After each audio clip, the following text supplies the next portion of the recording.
Halo pemirsa HSSE Corner, apa kabar Anda? Semoga sehat selalu dan tetap jalankan protokol kesehatan di masa pandemi ini ya. Pada episode kali ini, HSSE Corner akan menghadirkan informasi mengenai luka bakar, mulai dari jenisnya hingga penanganan yang tepat. Kenapa hal ini penting?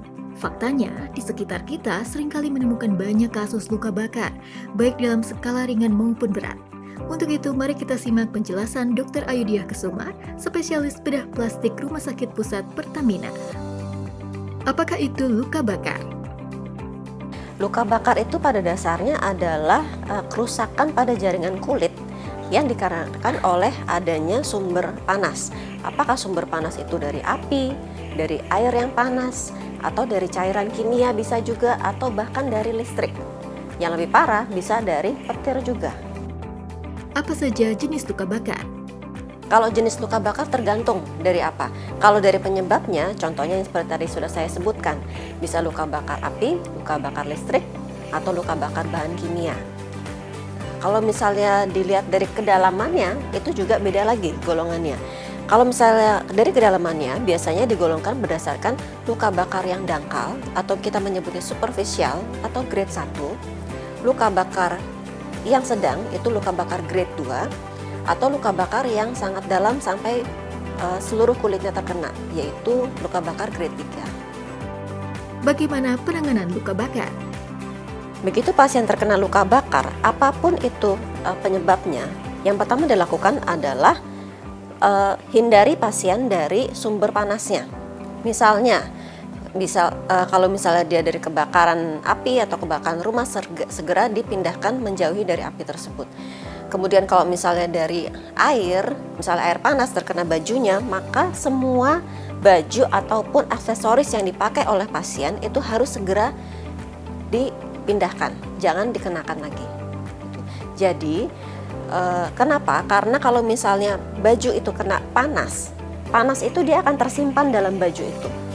Kalau misalnya bajunya tidak segera dilepaskan, maka luka bakar yang terjadi bisa lebih dalam. Kenapa? Karena paparan kulitnya terhadap panasnya itu masih berlanjut. Walaupun misalnya apinya sudah tidak ada, walaupun misalnya airnya sudah tidak ada. Tapi panas di dalam baju ataupun lebih parahnya lagi adalah aksesoris yang mengandung logam, itu dia tetap laten, tetap ada, dan tetap kena ke kulit pasien. Karena itu dia harus segera dilepaskan. Kalau sudah dilepaskan semua benda-benda yang melekat ke tubuh pasiennya, maka berikutnya adalah harus didinginkan luka tersebut. Didinginkan dengan cara apa? Tidak perlu pakai es, tidak perlu diberikan kecap, tidak perlu diberikan pasta gigi, tidak usah. Cukup dengan alirkan luka tersebut dengan air. Air biasa, air mengalir, dan bukan di air diam. Jadi harus air mengalir kurang lebih sekitar 15 menit. Tujuannya apa? Tujuannya kita memberhentikan proses panasnya itu. Dengan kita menghentikan proses panasnya, maka otomatis diharapkan kedalaman luka yang terjadi itu lebih dangkal. Kalau misalnya kedalaman lukanya lebih dangkal, kita mengharapkan penyembuhan lukanya pun akan lebih cepat dan bekas lukanya pun akan lebih baik. Bagaimana penanganan luka bakar di fasilitas medis? Yang paling pertama adalah pada saat pasien datang ke IGD, kita akan memeriksa ulang lagi. Mulai dari airway-nya, breathing-nya, sama sirkulasinya. Sama seperti penanganan di IGD semuanya untuk trauma. Tapi yang ada tambahannya yang berbeda dengan trauma biasa adalah kalau di IGD kita akan mengecek ulang pengenangan pertamanya sudah diberikan atau belum. Mengapa? Karena kalau pasien langsung dibawa ke IGD dan ternyata penanganan pertama yang tadi saya sebutkan itu tidak diberikan, masih bisa diberikan asal dia dalam kurun 3 jam. Jadi masih bisa diberikan dan masih bisa memberikan efek. Selesai dari itu, kemudian kita melakukan perawatan lukanya. Untuk awalnya biasanya kami melakukan penutupan luka dengan salep, kemudian dengan dressing. Dressing itu adalah penutupan lukanya ya. Bisa dengan kasa, bisa dengan modern dressing yang lainnya. Yang penting adalah luka bakar itu sebenarnya ada luka yang steril.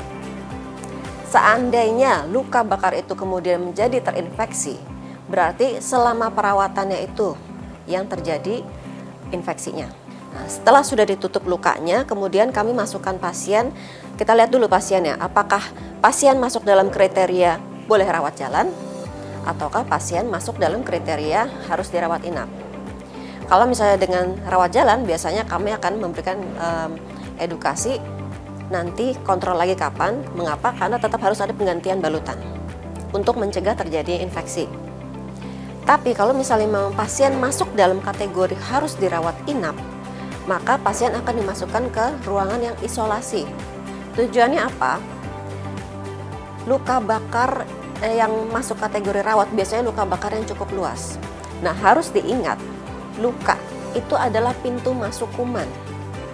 Nah, dengan adanya luka bakar yang luas, otomatis pintu masuk kumannya terbuka lebar.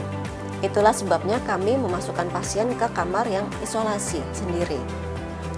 Kenapa? Yaitu supaya kita mencegah terjadinya infeksi dari pasien lain atau dari luar, misalnya dari pengunjung pasien juga. Bagaimana metode perawatan luka bakar umumnya? Oke, untuk perawatan luka, sebenarnya untuk teknologi itu lebih ke arah perawatan lukanya ya. Jadi untuk perawatan lukanya kami biasanya menggunakan modern dressing, atau bisa juga dengan cairan-cairan untuk membersihkan luka dan semuanya itu termasuk alat-alat untuk operasinya. Gitu. Nah, untuk di luarnya, di luar dari misalnya pasien sudah dirawat dan sudah kering, itu akan lanjut ke rehabilitasi medik untuk fisioterapi dan lain-lain. Itu juga menggunakan fisioterapi yang terbaru, termasuk bisa juga dengan alat infrared, terapi seperti itu, pemanasan. Bagaimana jika luka bakar menyebabkan bekas luka? Luka bakar itu ada bekasnya, tapi ada bekasnya yang sedemikian sampai sulit untuk dilihat. Gitu. Tapi ada juga bekasnya yang sampai menyebabkan gangguan fungsi. Nah, kalau sampai sudah terjadi gangguan fungsi, kesulitannya yaitu bisa nanti harus dilakukan operasi lagi untuk memperbaiki fungsinya. Seandainya dari awal itu dilakukan penanganan yang tepat, penanganan yang benar, kita tidak perlu mencapai ke situ.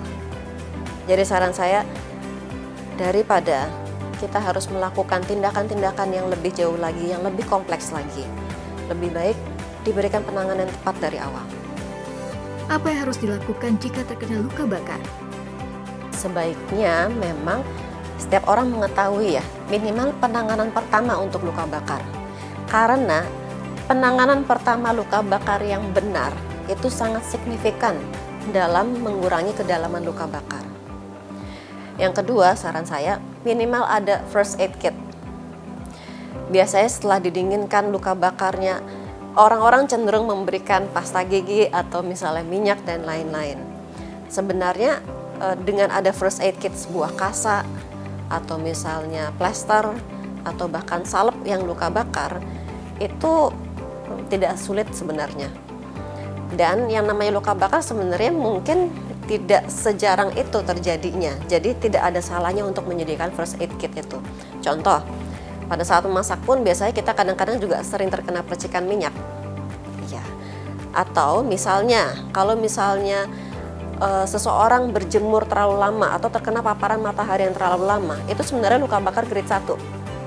Itu sebenarnya juga bisa diobati dengan salep itu. Jadi saran saya, sebaiknya secara umum orang-orang mengerti bagaimana penanganan pertama luka bakar dan mempunyai persediaan first aid kit. Tentunya first aid kitnya berbeda-beda untuk sebuah rumah tangga dengan untuk lingkungan kerja, sesuai dengan lingkungannya masing-masing.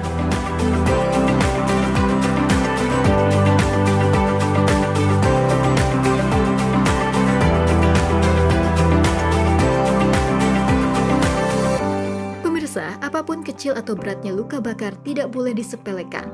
Penanganan pertama yang tepat mutlak diperlukan. Berhati-hatilah dimanapun Anda berada, tetap waspada dan jaga kesehatan. Sampai jumpa di HSSI Corner episode mendatang.